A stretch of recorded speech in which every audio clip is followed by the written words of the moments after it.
Super Random Japan. Nani? I've been a longtime fan of the Japanese national sport of sumo wrestling, and while there are plenty of YouTube channels dedicated to sumo, I would simply like to make note of a rare moment in sumo history: the retirement of a Yokozuna and the promotion of a new one in the same month. Yokozuna is the highest rank in the sumo world. In a history that spans over a millennium, there have only been 74 Yokozuna, including the newest crowned this month and his predecessor who retired just weeks before. This is no customary passing of the torch, it's a mere coincidence. In fact, I don't think there has ever been a time in sumo history where the sole Yokozuna retired in the same tournament that a new one was crowned. There have been eras with no Yokozuna, and years with as many as 4 at the same time. Their promotions and retirements are all independent of each other. My indoctrination into the sumo world occurred in 2002, when I went on a special month study program with my university Japanese class. One of the events my teacher planned was a day at the Nagoya Sumo Tournament, in which I was introduced to the awesome world that is sumo wrestling. While it was cool and American was the current Yokozuna at the time, my roommate and I were instantly drawn to a lower ranked wrestler who happened to be known as the bad boy of sumo, his name being Asa Shoryu. Asa Shoryu, in fact, not only became Yokozuna the next year, but eventually was the first Yokozuna warned to retire due to his behavior, and that was in 2010.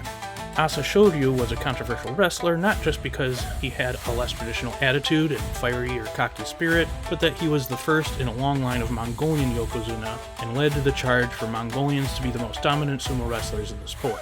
And he was one of many new foreigners to the sport in general. Like many native Japanese fans, my teacher was not a fan of Asa Shoryu. People like her felt the sport was losing its traditions and native heritage.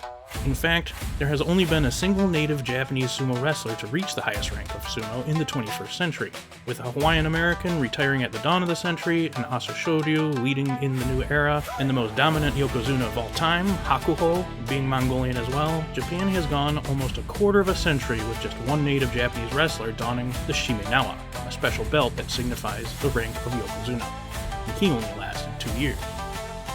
The closest to becoming a Japanese Yokozuna currently is a wrestler that I don't like very much, and it's for the most insignificant reasons. Don't get me wrong, I would love to see another Japanese Yokozuna as soon as possible. However, the closest in the running is a wrestler known as Kotozakura. Why don't I like him? Petty and stupid reasons.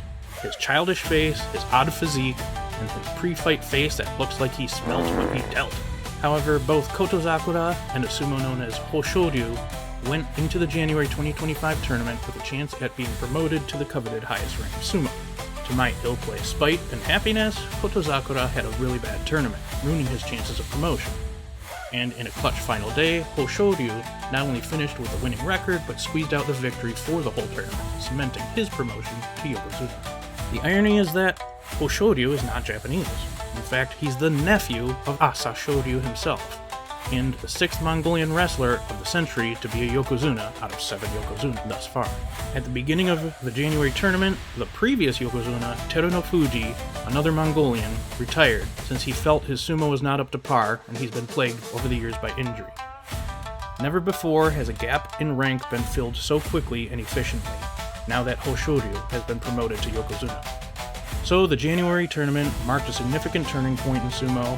I'm a fan of Hoshoryu. He's cool and poised and an excellent wrestler without the attitude of his uncle. I definitely look forward to a Japanese Yokozuna, hopefully in the near future. Personally, I hope it's Onosato rather than Kotozakura, or hopefully there will be a new exciting up-and-comer in the not-too-distant future.